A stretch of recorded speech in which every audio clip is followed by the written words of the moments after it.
We're in here, Caliax Boxing 2.0 with D-Style Boxing. JC's already in the building. Tony Boswell, Chicano Prophet. Shout out to everybody joining us live and everybody who will be joining us in the archives. Make sure if you're watching this in the archive to leave a comment below. Make sure if you are Cali not X, hit that sub button and hit the alerts. Cali X in the building. We are now, what are we? 4 days away. Is it 1, 2, 3, 4 days away from the big fight, the fight of the year, in my opinion. Canelo versus Golovkin 3. I will be out in Vegas for that fight. I will be attending the fight. I'm looking forward to seeing Bam Rodriguez on the card as well. A lot of good fights on that undercard. And we'll talk about those as the week goes on. Tonight, we wanted to sort of highlight the betting odds for this fight, what you should play, where the value's at, and also CompuBox stats from the first fight, second fight, and what we expect in the third fight. So all that good stuff. Before we get into that, shout out D-Style Boxing right here, Dragon Style Boxing. What's going on, Dragon Style Boxing? Yeah, I'm just chilling, Today I learned that if you root for a fighter to lose, you're ducking them. Right? That's what I heard. There's crazy logic out in the streets, you know what I mean? And just really quick, tomorrow we will have the round table. All right. Oh, not tomorrow. What am I talking about? Thursday, we will have the round table. It's a bit pretty big stuff. So can't wait. Shout out to Bruce Gass, was enjoying Tuesday night fights on his channel a little while ago. All gas. And the GOAT Mario P. And fans need to appreciate this fight. I'll keep hitting that all week. Fans need to appreciate these fighters. Fans need to appreciate what these fighters have given us, and they need to appreciate this rivalry, because true rivalries are hard to come by these days, especially in the upper weight classes where fighters aren't fighting as often. A lot of obstacles to make the fights that we want to make. So these rivalries generally are not developing the way they used to. So appreciate real rivalries while you have them. Before we get into Golovkin, Canelo versus Golovkin 3, some news out there. I wanted to hit on it real quick. Tyson Fury, Anthony Joshua. This came out of nowhere. It came out of nowhere. Nobody was expecting Anthony Joshua to be fighting Tyson Fury possibly in December. All of a sudden, Tyson Fury points to him. At the time, last week, I'm thinking this is cap, right? It's just all cap. But it seems to have some legs to it. There's a possibility here. What do you think? What do you think the possibility is? If you could put a percentage on it of this fight actually coming off in December. And who would have thought, by the way, that if this fight, who would have thought right now, sitting here right now in September, middle September, that there is about the same amount of percentage of this fight being made by the end of the year as Errol Spence versus Terrence Crawford? I think it's about, I would say right now, as we sit here, I would give it about a 45% chance right now, which is actually a lot higher than I ever thought it would be this year. So I'm still leaning towards nah. You know what I mean?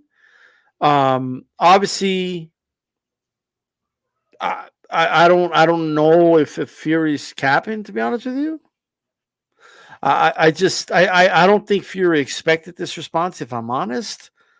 But hey, money talks, man. And this is a lot of money here for him to make. And then he agreed to everything. Like, dude, you take the fight. If you're Fury, you got to take this fight. Like you got to do it. Like I don't care what. I don't want to hear. Oh, I want to. Because if he pops up with, I need a tune-up or some shit like that, man. Now I will say this: it will be a gangster move if he says, "Oh no, this is my tune-up." Before Usyk. Yo, that's some shit talking right there. You know what I mean? But I will say this: don't count Anthony Joshua out. Anthony Joshua, obviously, it's easy to count guys out when they come out back-to-back losses. It's easy to do it. I know it is. But just remember, Canelo could have lost 2 straight fights to Gennady Golovkin. It could have happened to him if the judges saw it differently. That this could happen to a lot of people. I don't necessarily agree with these scorecards, but a lot of people had it even. Okay, like this fight, so they had it pretty close. I personally feel Usyk clearly won a very, very competitive fight, but everybody counted out Evander Holyfield. After he lost the trilogy to Riddick Bowe, everybody thought he was done. You know, they were like, okay, this cruiserweight moved up. He had some success, knocked out, Buster Douglas to win the heavyweight championship of the world, had a couple of defenses, including, your boy George Foreman, but now he's been dethroned. Okay, Riddick Bowe has defeated him. And I think for better, for worse, everyone thought he was done then. You know what I mean? Mm-hmm. And then he came back and had an unexpected. And I would guess, like, he will probably be the same type of underdog that Evander Holyfield was against the other Mike Tyson. So it doesn't mean he's going to win, obviously, but I'm just saying, don't count out AJ. Don't count him out. He's hungry. Like, he wants it. But this is what makes AJ more of a throwback, right? A throwback heavyweight is, just imagine if this fight does come off and he's got Ruiz, Usyk, and Fury 5 out of his last 6 fights. Just think about that. On top of what he accomplished before that, it's phenomenal. Yeah. It's a phenomenal resume, and it just speaks to why he's the cash cow, why he continues to be the cash cow.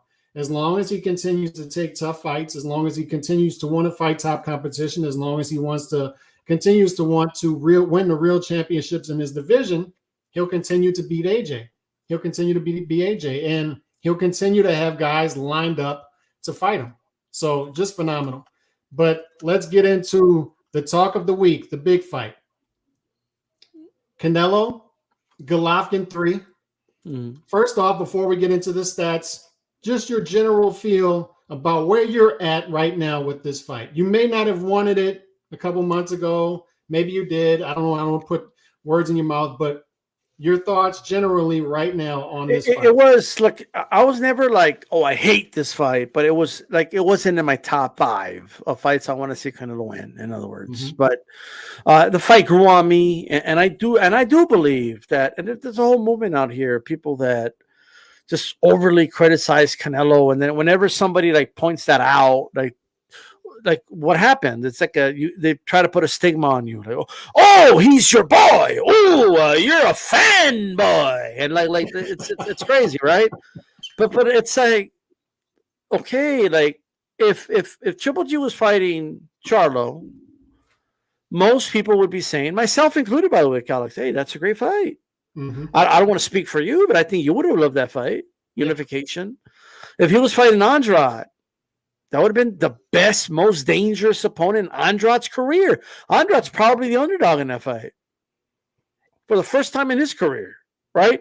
And if he's not the underdog, it's close.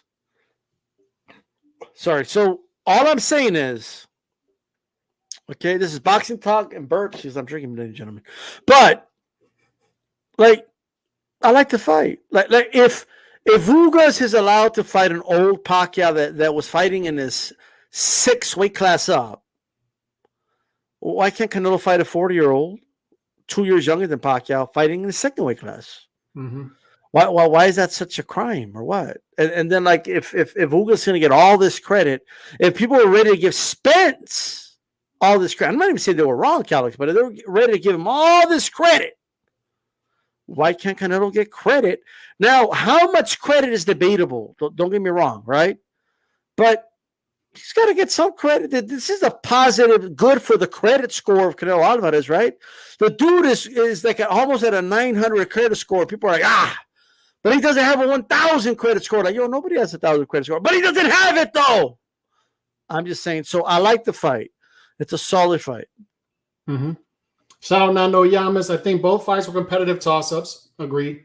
But would some folks be belly aching incessantly if G's resume weren't so thin? De La Hoya, Hopkins, Pack, etc. all lost controversial decisions. Who cares? Fair.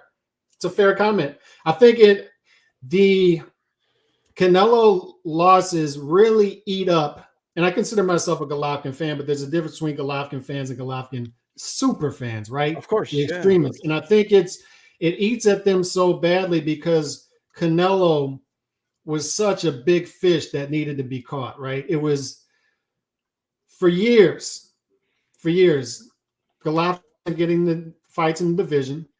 And to his credit, he fought the top guys available to him. He consistently fought. He had 13 straight knockouts in the middleweight division. before the Danny Jacobs fight. To his credit, he beats Danny Jacobs. Danny Jacobs, number 1, 2, or 3 in the division at that time. To his credit, he gets the Canelo fight. Canelo 1, 2, or 3 in the division at that time. Fights those fights competitively. But it's true. Like Martin Murray, Macklin, Gill, Lemieux, these are all good wins. These are all top 10 wins in the division, but it wasn't a strong division, right? So he didn't have that name. He never was lineal middleweight champion, and that's why this eats at people, the super fans, because the resume, they really needed that one of those Canelo wins on the resume. Really, that's how they felt. They really needed that win on his resume, and that's why it eats at people. But when you're unbiased, when you're just a fan of both fighters, I'm a fan of Canelo's and Golovkin's, I can appreciate the full scope of it, right? Like you can step back, look at the full picture, put it all in proper perspective, and say Golovkin doesn't have the big wins because this, properly. But Nando's correct here. This really eats at the Golovkin super fans, and I've really seen it come to play the past couple of weeks. It really eats at them that he didn't get one of these decisions. Yeah, but like everything balances out in boxing, right? So take Oscar De La Hoya since he was brought up. Mm-hmm. You look at his record, right? He had 6 losses, I believe, something like that. 5, 6, yeah, I think 6. Yeah. So let's say 6. You know, we're just making it up, I guess, but I believe I'm correct though. So 6. Mm-hmm. So if you go fight by fight, you may disagree with the ones that were rendered for him or against him, but you're going to end up with 6 losses.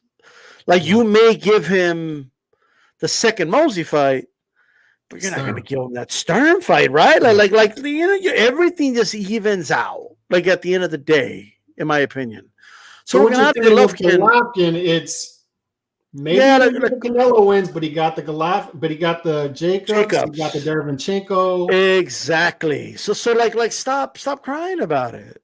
Now I know, because even to that there is a rebuttal in fairness, and the rebuttal is going to be, yeah, but Canelo never got his though. Like Canelo never had the one that people feel he really won, and they gave it to the other guy.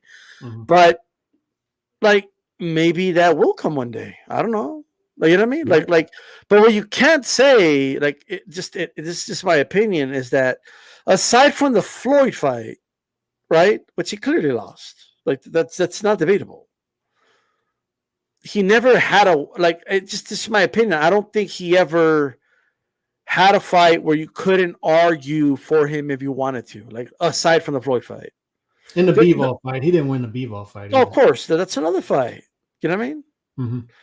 And he lost those fights, you know, like it kind of is what it is. But for some guys, it hits later. Like for Pacquiao, he was kind of hit with that Bradley one. You know, so people are like, oh, Pacquiao, he didn't deserve that one. Okay, but if you feel he deserved the Bradley one, they give it to Bradley. Like, I mean, it all kind of evens out eventually, I believe. Yeah, right. Over time, it generally evens out. Shout out to Tony Boswell. Definitely appreciate this, man. Much respect. In the chat, stopped in to show support and hit the like button. Salute, and make sure y'all hit that like button as you come in. Appreciate all the comments as well.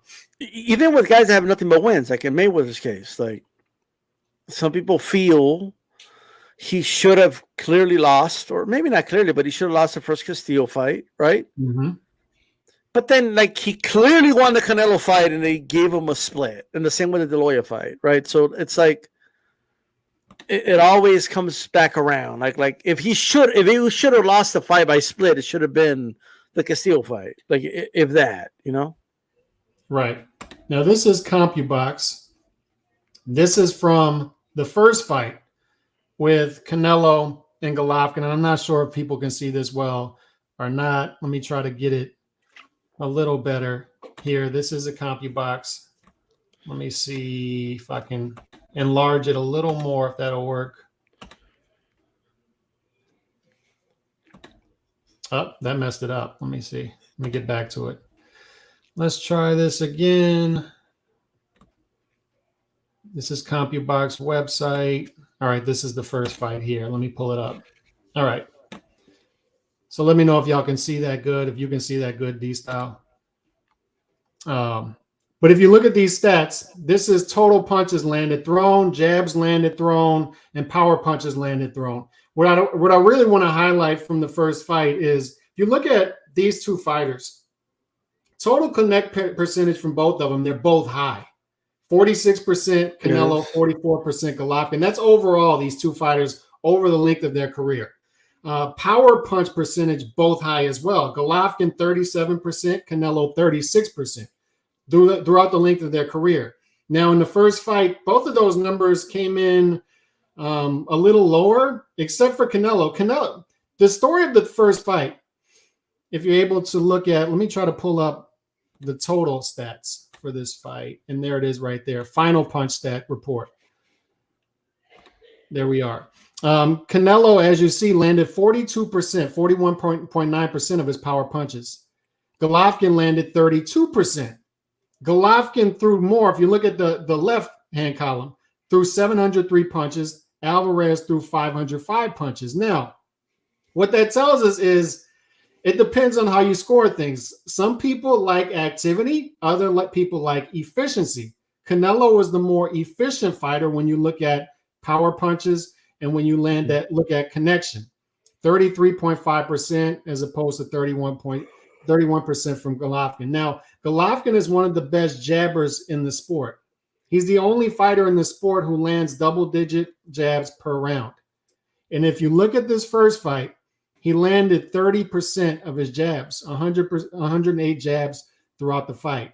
And to me, that was the story of the fight, that he landed a good percentage of his jabs and he threw a good bit of jabs, 361. So that's what it tells me. But it's a story of activity versus efficiency. And I'm bringing these numbers up, and I'm going to show you the difference between fight 1 and fight 2 and what I think is going to happen in fight 3. Because pay attention to these numbers, keep them in your head, and we're about to go to fight 2 and look at the adjustments that Canelo made from fight 1 to fight 2. And he made adjustments going into that second fight. And what was just off the top of your head, what was the big adjustment Canelo made from fight 1 to fight 2? Just off the top of your head. Well, from what I remember is the following. So I do feel first of all, he stayed away from the ropes. Okay, that's number one. He got on his back foot a lot less. I think he controlled the center of the ring more. Therefore, he was the aggressor for the majority of that fight. And I do believe he used his jab a lot more, especially in the first half of that fight. Yeah, you're right. And another thing he did was he stayed on the front. He got on the front foot more in the second fight. Well, yeah, that's what I mean. Like basically, he was more. When I say he controlled the center of the ring, that's what I mean. Like he was the aggressor throughout, but it was like a smart aggression. He wasn't necessarily like just going straight ahead, like a margarita or something. You know what I mean? But another thing he did was he straightened out, and I'm going to touch on that later, but he straightened his punches a little more. He didn't load on them as much. And this is a Canelo I kind of wish would have fought against Bivol. This is a Canelo I like this style anyway.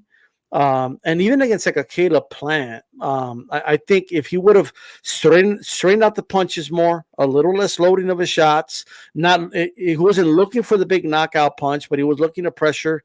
That's basically what he did in this fight. Yeah, and he was definitely more front foot oriented in the second fight than in the first fight. He was back foot heavy in that first fight. Like you said, he was against the ropes, back against the ropes a lot in that fight. He did not allow a lot of that to happen consistently in the second fight. He just did. Now, if you look at the stats here, this is the second fight. Look at how the number went up for Golovkin. If you look at total punches thrown in the first fight, it was 505 in the first fight. Total punches thrown. In the second fight, he threw 622. Now, Golovkin's went up as well, 879. But his percentage also went down. And the big percentage, and obviously you're going to throw more, your percentage is going to go down. But for Canelo, he threw more. His percentages didn't go down that much, right? Yeah. Power punches, it went down. His percentages went down. But Golovkin didn't have as much success with the jab in the second fight as far as efficiency as he did in the first fight. But he did throw it a lot more. So it was a more active fight, and I think that was due to Canelo staying in the pocket, being front foot oriented, and he kept Canelo, he kept Golovkin more honest in that fight, I felt. And he kept Golovkin. He did not allow Golovkin to just walk him down, get a full head of steam in that fight. But the big difference to me in that second fight, Canelo landed 39% of his power punches once again. In both fights, Canelo landed a high percentage of power punches. He just did. He was an accurate fighter. And No, I know that. Are accurate fighters. Right. I know someone saying, first, I don't know where they're getting as far as, I guess, power punches or whatnot. Like, because somebody's saying, oh, he landed less and he won. I mean, we don't necessarily score boxing that way. You got to look at every round, score every round. Once round one's over, then that's it. Like, you know what I mean? Like, and you also have to keep in mind, and you brought up this point in the past, is it's harder to count punches landed than punches thrown. So thrown is more accurate, right? Yes. Thrown is, I would argue that thrown has a very small margin of error, like very small. Mm-hmm. Whereas landed, I would argue, could be way off. It could be close. We really don't know sometimes. I've seen rounds, bro, where I'm seeing the numbers go up and no one's landed anything. Yeah. Right. So like this, it is amazing to me that they don't go back and revise these numbers. Like that's why you got to caution people as far as using CompuBox heavily, is because I've seen this with jabs. Jabs can be very deceptive when it comes to CompuBox, because I saw this with Joshua, I believe, as he's pawing out a jab, sort of just like a feeler, and they're counting that as a jab, and its percentage is very low because it's just a feeler jab, right? He's just kind of pawing it out there, and that's counted as a jab thrown. Right. So. Yeah, now granted, I don't want to diminish either that you could see trends with these punch stats, though. You know what I mean? You could see like it tells you the climate of the fighter, not necessarily the best weather, like if that makes sense. You know what I mean? Like it gives you a broad, like if one fighter's consistently landing double digits, like in this case Golovkin's, and that's what the stats show throughout a long period of time, and that's a more accurate, I believe, right? But what I will say is this, and I don't know, like, can you, the first 5 rounds of both fights, was there a big difference with Canelo with the jab? Canelo's jab in the first fight through 233 landed 23%. Second fight through 256 landed 23%. So it stayed pretty much the same from fight 1 to fight 2. The reason I brought this up from fight 1 to fight 2 is the clear trend here. And like you said, we look at trends. We don't look concrete numbers because, like we said, it could be flawed. The trend here clearly is 2 fighters who were more aggressive from fight 1 to fight 2. Right. They were more aggressive, both of them. They both threw a lot more. They both threw power punches thrown for Canelo. First fight, 272. Second fight, 366. For Golovkin, he actually threw less power punches from fight 1 to fight 2 and relied more on his jab from fight 1 to fight 2. So for Canelo, he threw more power shots from fight 1 to fight 2, and I think that trend continues here.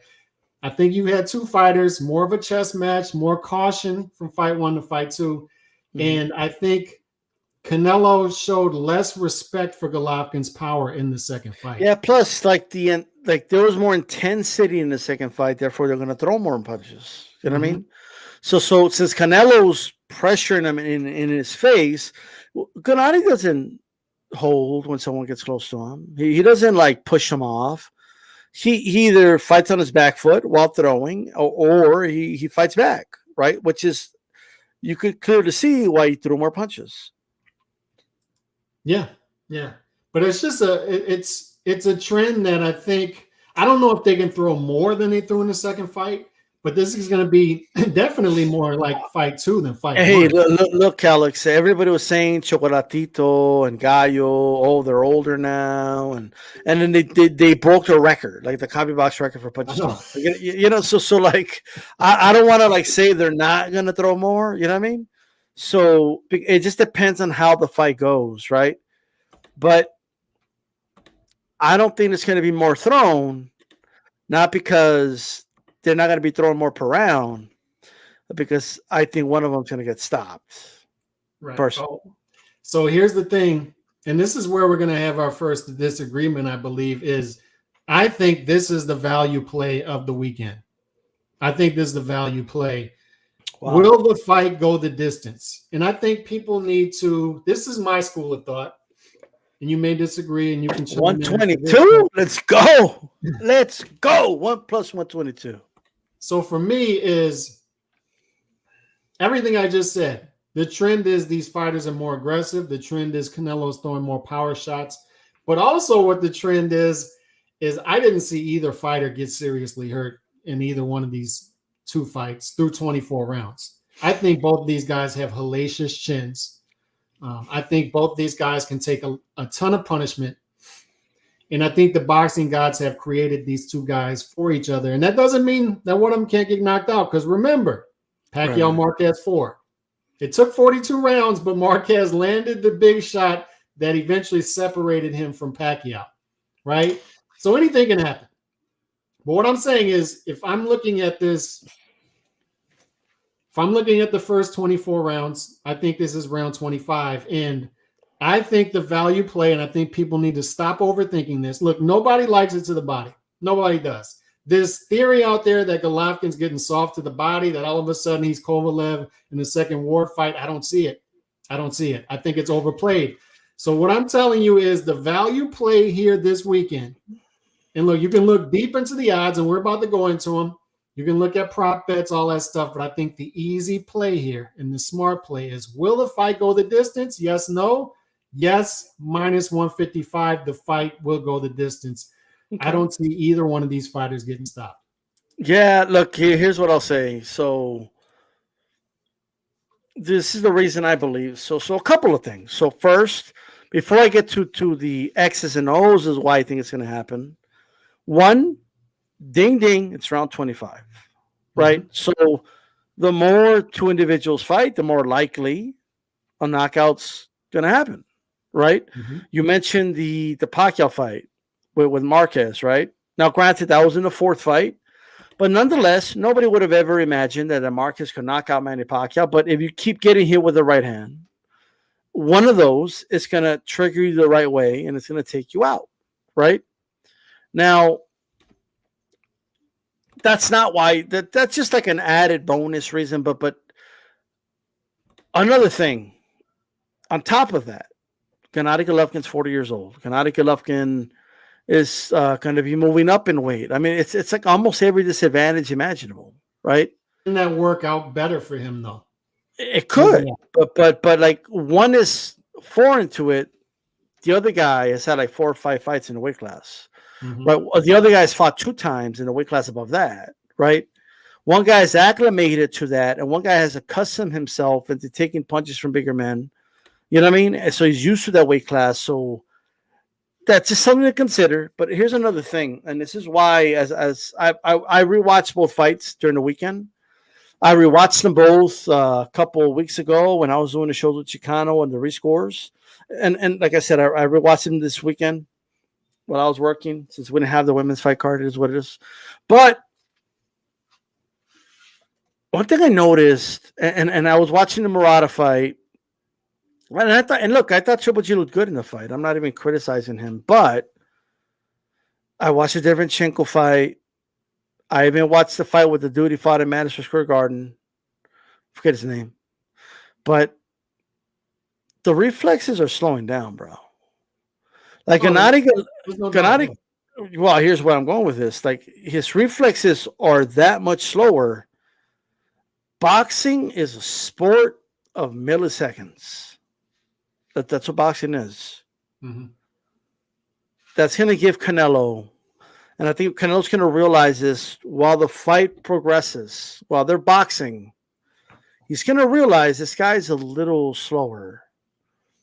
He's going to realize, man, I have all day to land this right hand. I have all day to land this hook. And you know what Canelo's going to do? He's going to load up on those punches. Mm-hmm. Because when you load up on him, you really sit on the punch and you throw it. It's a little slower, but if he times it right. Now, obviously, I'm not saying he's going to go in and just start throwing haymakers like David Lemieux style. You know what I mean? but he's going to time them right, and he's going to have those punches where he's going to be landing them, or he's loading up on them, and he's going to land the hardest punches that he's ever landed on Gennady Golovkin in the middle of that fight. And I don't think Gennady Golovkin's going to be able to take those punches, and I think he's going to go down. So do you think that Canelo, because this is interesting, do you think Canelo is going to jump on Golovkin early? Because I asked that because Canelo is the type of guy who feels guys out and yes, I don't think he's going to blitz him. So no to the blitz. Okay. What he's going to do, he's going to start the fight like he always does. Probably this time on his front foot. I think he's going to fight a hybrid style like he did in the first fight and second fight. He has things that worked in the first fight, worked in the second fight. He's going to, I think, implement them together.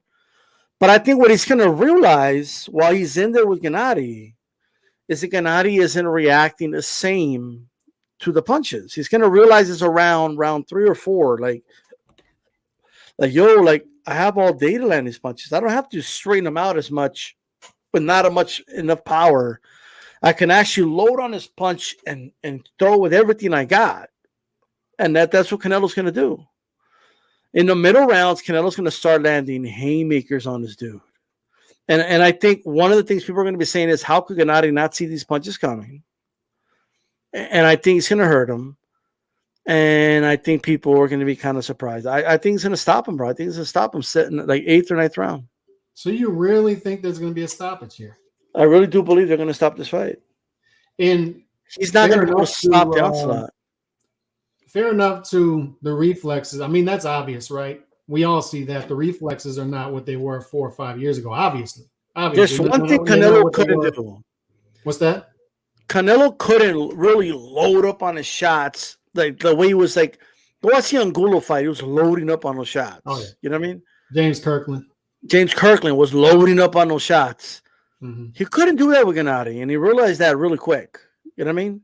Because Gennady could, see those punches coming, and he's a good boxer. But if the reflexes are slowing down enough, look, he's not going to come out from the opening bell and do it, but he's going to start loading up early, like mid-roundish, like early mid-round. Is to start loading up on those punches and then the haymakers on them. And maybe he's landed some of those on Gennady, but they were few and far between for the most part. He's going to be landing multiple shots like that in the middle rounds, in my opinion. Oh, there's no question the reflexes have slowed down, and some would say significantly, some would say somewhat. That's the debatable part. How much have they slowed? But there's no question they've slowed down.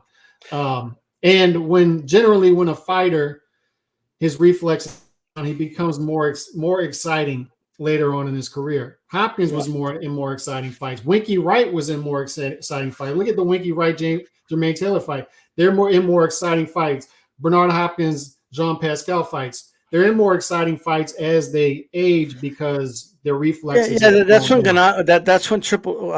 What am I talking about? That's when Hopkins was like, "Oh, I'm just in a state of my career where I want to give the fans some good fights." Right. And it's like, no, you're not. Like, you're getting hit more, and it's okay. You know what I mean? But and another thing is this. So I've heard you mention, and I get it, and it's a great point. Pacquiao Marquez, right?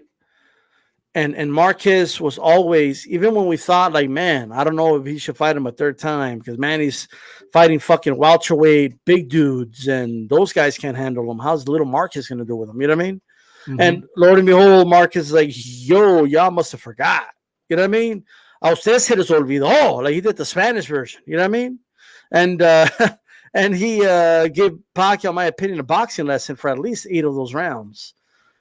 And he didn't get the nod, and we know what happened in the 4th fight. He knocked him out. But here's the difference.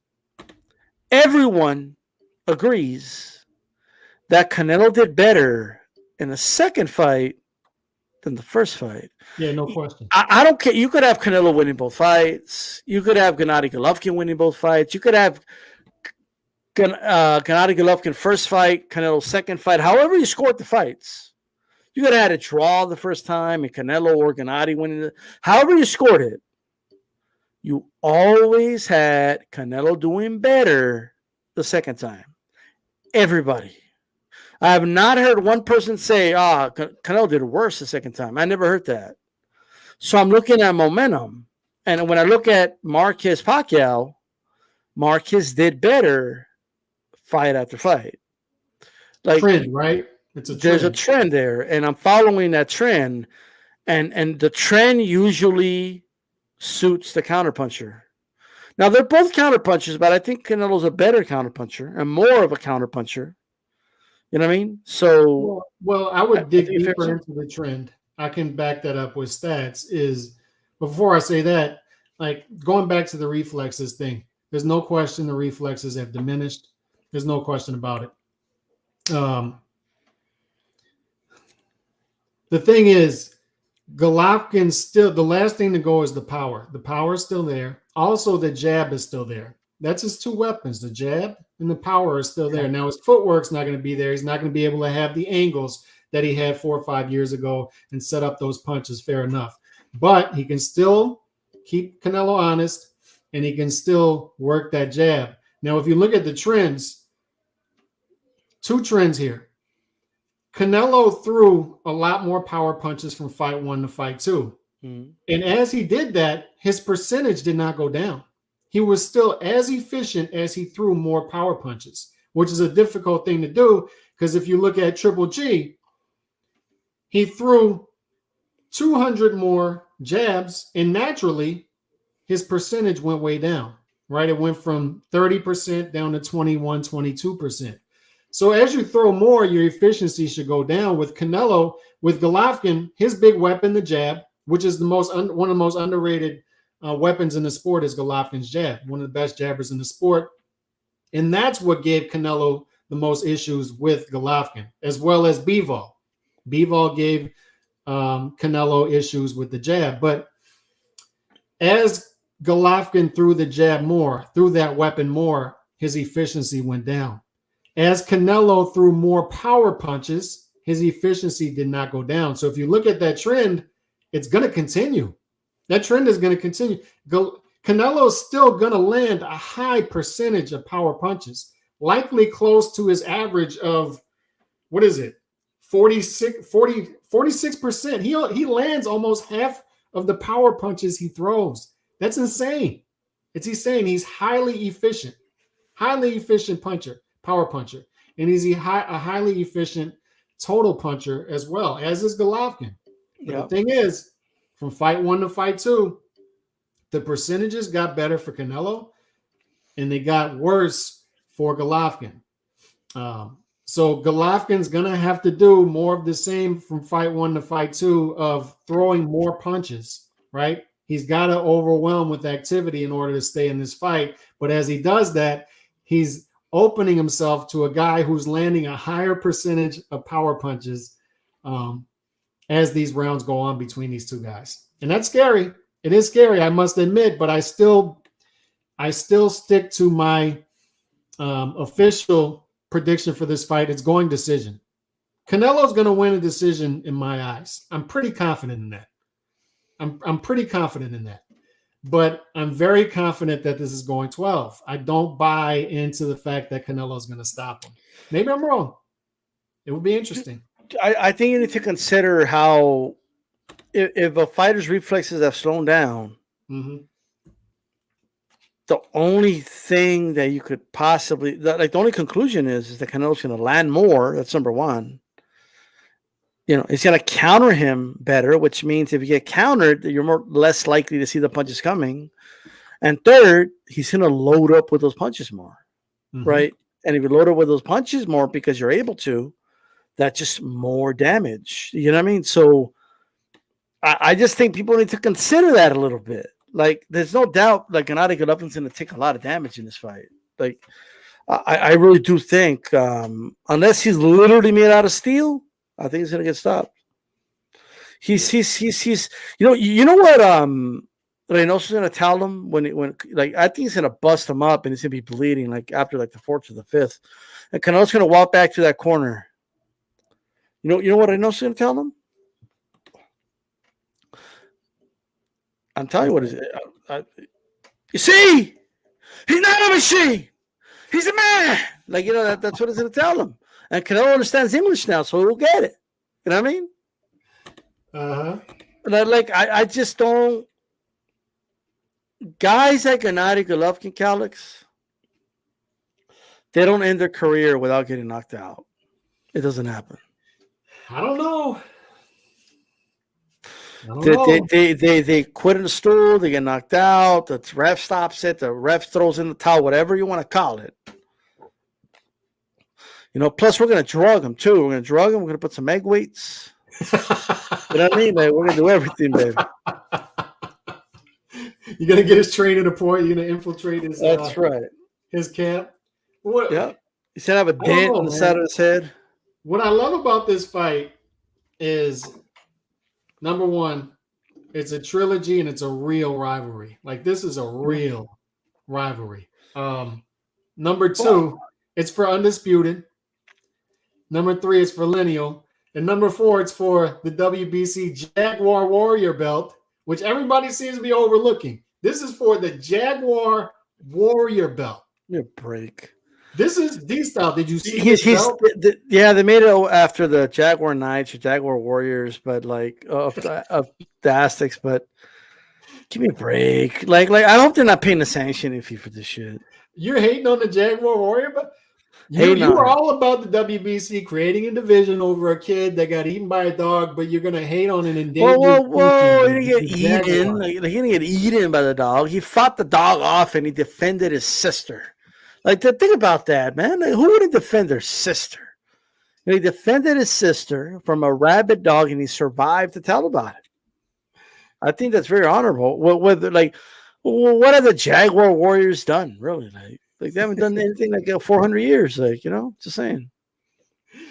So the big question here to me is, how diminished are Golovkin's reflexes? Are they 10% diminished? Are they 90% diminished? Because it's a huge question there. And he still showed well in the Murata fight. If I look at these odds here, Canelo by decision is obviously much higher than anything else, plus 105. But there's not much of a drop off from Canelo knockout, 150, plus 150.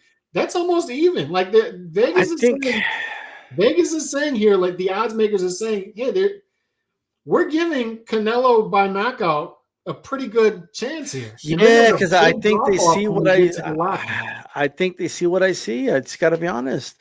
I think they speculated anyway. Look, the punch that fucked up Billy Joe, Canelo loaded up on that punch. That's why that punch was so devastating. You know what I mean? So I just think I'm telling you, he's gonna look. Granted, Canelo can't just, don't get me wrong. I want to make sure people understand what I'm saying. Like, Canelo shouldn't walk out there and just start throwing haymakers like crazy. Like, that's not what I'm saying, because then he's going to get picked apart, even by an old Golovkin. Like, you got to fight smart. Mm-hmm. But the moment's going to come, we're going to load up on those punches. I'm just saying. And they're going to make a lot of damage. And yes, he's going to be hitting the body too, a lot. So I would stay, if I'm betting, which I am, I already did. I took the minus 155. The fight's going the distance. That's my play. That's a value play. In my opinion, I stay away from this altogether right here. Yeah.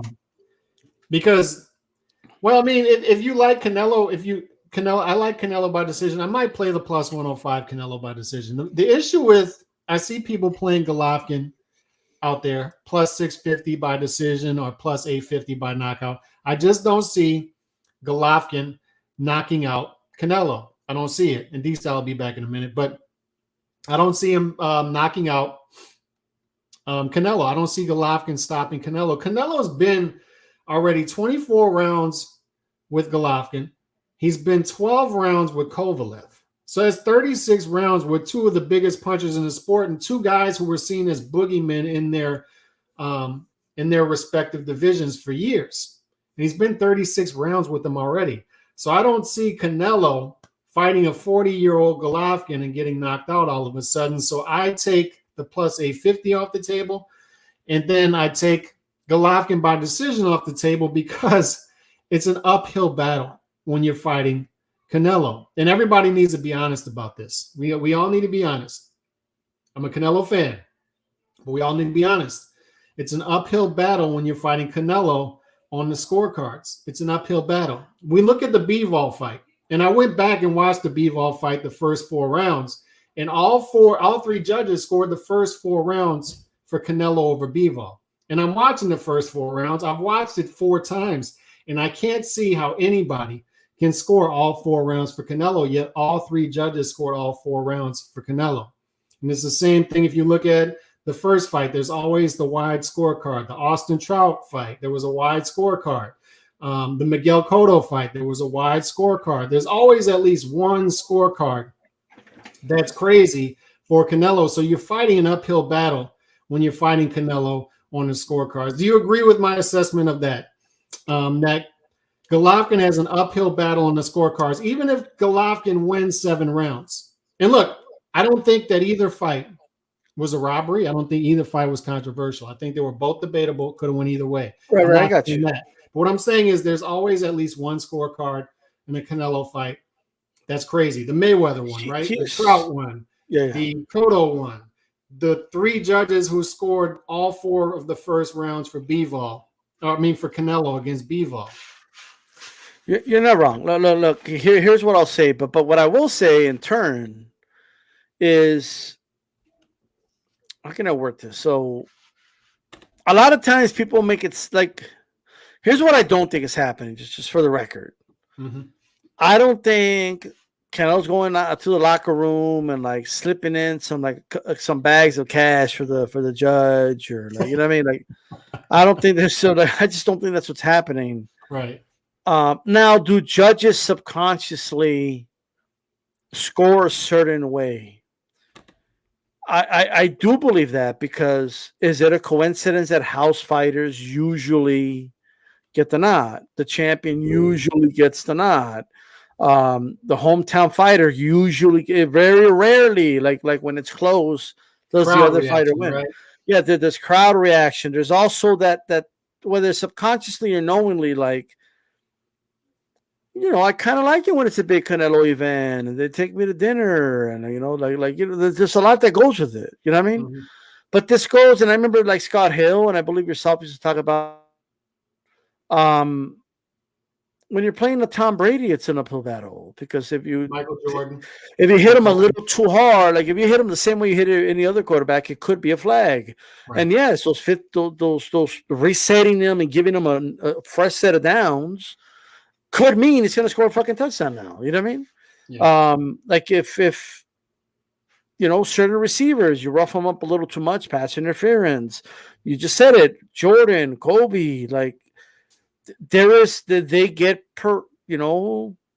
preferred treatment. Like it is what it is, There's fights that people felt Charlo lost, they thought that there was close ones. And did Charlo get preferred treatment against Castano the first time? Because I thought Castano clearly won that first fight, but they gave it to him, like for whatever the reason is. Like, I just don't think there's a conspiracy. I just think it's human nature. Like I think there's something subconscious going on with officials that they should probably be made aware of, maybe, and maybe we should eliminate those elements, like eliminate the crowd noise element, put them in a room or something. You know what I mean? Yeah.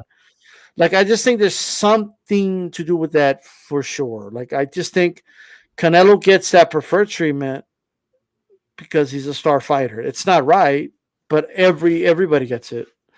Whoever your favorite fighter is has gotten preferred treatment before in the past. You know what I mean? Yeah. So the reason I bring it up is, if we look at trends, this trend will continue. It's not all of a sudden going to stop now. So if people feel like Golovkin's not getting the benefit of the doubt in the first 2 fights, don't look for him to get the benefit of the doubt in the third fight. So if we're looking at it from betting odds perspective, we're trying to be smart bettors. The smart shout out to Tony Boswell, by the way. What's that? I was saying good night to Tony Boswell. Oh yeah, but the smart play to me, unless you just want to load up on the odds, plus 650, plus 850, if you feel confident in Golovkin being the same Golovkin that first fought the first 2 fights, maybe there's value in that. But I just think it's a tough battle you're fighting when you look at it from a gambling perspective. if you look at the trends and the trends continuing this way, it's tough for me to see Golovkin by decision against Canelo. And it's tough for me to see Golovkin knocking out Canelo if he couldn't do it in 24 rounds back in 2017, 2018. It's tough to see him doing it in 2022 at a different weight. So the trends to me are favoring Canelo on Saturday night. But the trend also, to me, favors us going 12 more rounds. So I think people just need to keep this simple and play. This is my opinion, which differs from yours, which is healthy. My play here is minus 155. The fight goes the distance. I think that's a value play. I think that's the easiest play here, and people need to stop overthinking this. This fight's going decision. It's going decision. This fight is going 12. I don't know. Canelo will not stop Golovkin. He will not stop him. Now, somebody's asking to explain how one judge scored Canelo Mayweather draw. I have no idea. I couldn't, bro. You could sit me down. Somebody could tell me, like, if you have any reason to give Canelo the round, you give it to him. Mm-hmm. I'm gonna come up with maybe 3, and that's like trying to give him. So CJ Ross, and it's even tougher to explain because Mayweather was the A side. Well, Mayweather was the A side, right? And but I think a lot of things are happening at once, right? Like look, was CJ Ross paid off? Because I think it is reasonable for people to ask that, right? Because that's how bad that scorecard was, right? But because it was that bad. But I will say this: that's what Canelo getting outboxed looks like. We have individuals out here that are acting like that's what Lara did. And that's not what Lara did. No.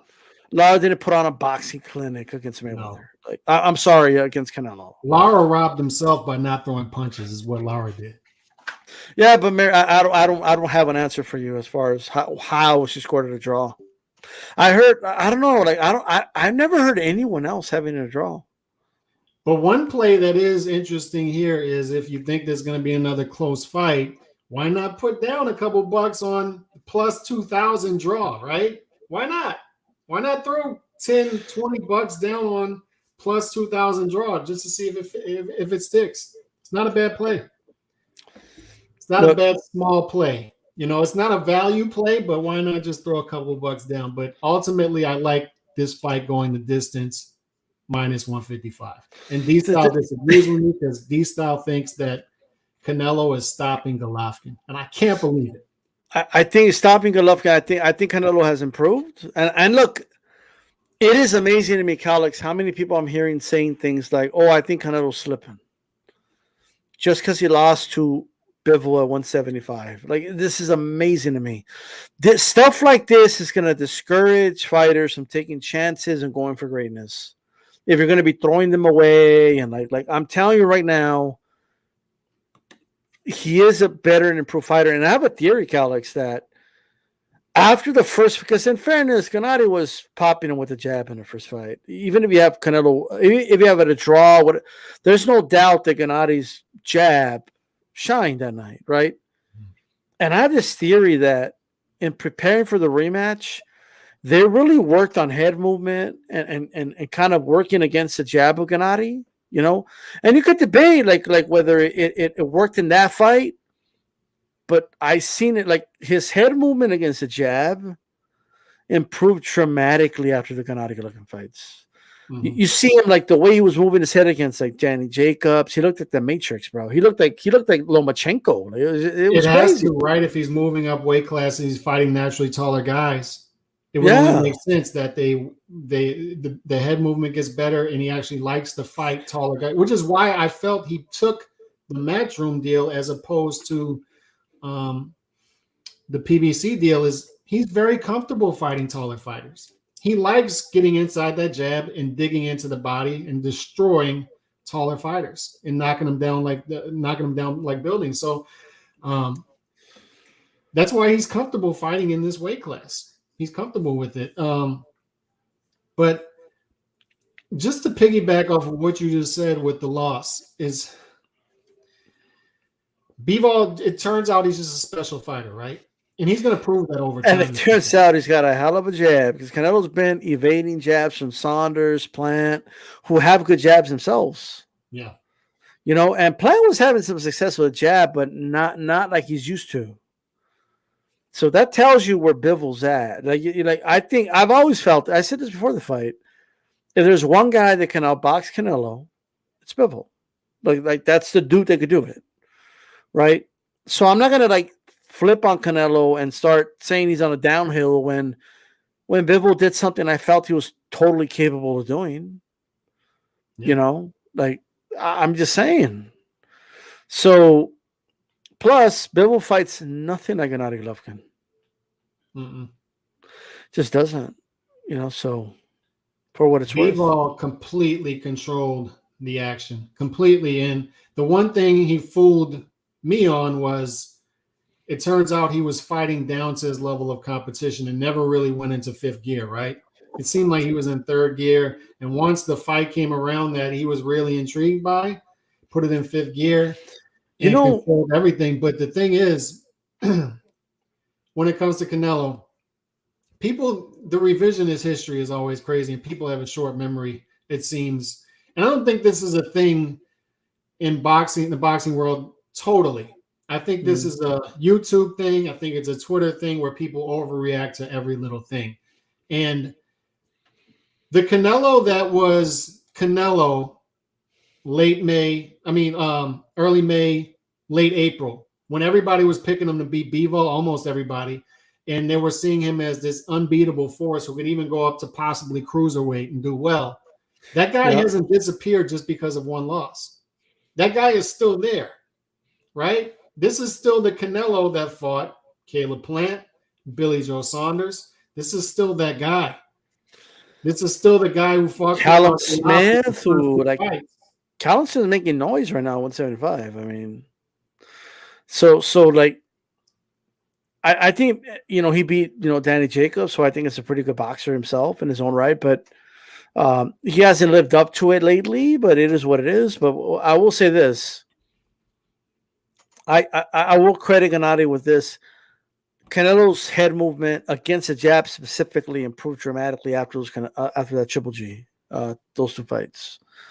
So, and you saw it with other fighters. Look at Jacobs, couldn't even land it. You know what I mean? So, all I know is that I think it's going to be a pretty competitive for 3-4 rounds, and then Canelo's going to take over after that. Yeah, I think we're going to get a lot of the same as to what these guys are going to try to do. Golovkin's going to try to land power shots off of the jab. He's going to try to come forward and stalk. Canelo's going to box for the first couple rounds, and then, as you say, load up on more shots. He's going to land a high percentage of power shots again. I think we're going to get, as far as output, we're going to get closer to the second fight, if not more than the second fight, than the first fight. And I think this is going to be the most entertaining fight of the trilogy, the most entertaining fight, which could lead to a knockout possibly, but I tend to think it's going to go decision as well. But we look at trends, and the trends clearly show us that we have a guy who's trending for the most part up, even coming off of a loss, he's trending up. And we have a guy who's trending gradually down, in my opinion. It's not a drastic down. It's a gradual down for Golovkin, but he is trending. If you look at the stats from the first fight and the second fight, and if you look at what they've done the past couple years, we have a guy in Golovkin who, although he beat Derevyanchenko, although he beat Murata, both two good wins, unified at middleweight. Pinata, who's the dude he fought? But between those two fights, a lot of inactivity, a lot of complaining about why Canelo is not pointing to me. And then while he was doing that, Canelo was working, becoming undisputed at 168. Eventually, he had to turn back to this fight. Eventually, we had to do this. We had to get this trilogy. It is a rivalry. They didn't separate themselves from each other in the first 24 rounds. We had to get back to this, but we have a guy who's clearly trending one way and another guy who's clearly trending the other way. So at the end of the day, I think we both like Canelo in this fight. I like him by decision. You like him by stoppage, right? Yeah, I will say this though, like when you guys are watching the fight, if round 9 is over and there's no sign that it's gonna knock him out, it's gonna go decision, right? If he's gonna knock him out, it's gonna be not because he broke him down throughout the fight and knocks him out late or like nothing like that. It's gonna be because Gennady Golovkin's reflexes are like I'm not even saying he's damaged goods or that's not what I'm saying. I'm just saying they're slowing down enough to where it's gonna allow Canelo to land more punches. He's gonna be landing huge haymakers on him. And that makes a difference. It's one thing to be getting hit with like straight shots from Canelo and another one from him loading up on it and hitting it with everything you got. You know, like that's just two different things. And I'm just saying, you know what I mean? I'm just saying, but I hope it's a phone booth type fight, though. I hope they fight on the inside, hooks to the body, uppercuts, because both of them have phenomenal uppercuts. You know what I mean? So I want to see like some shoulder to shoulder type action.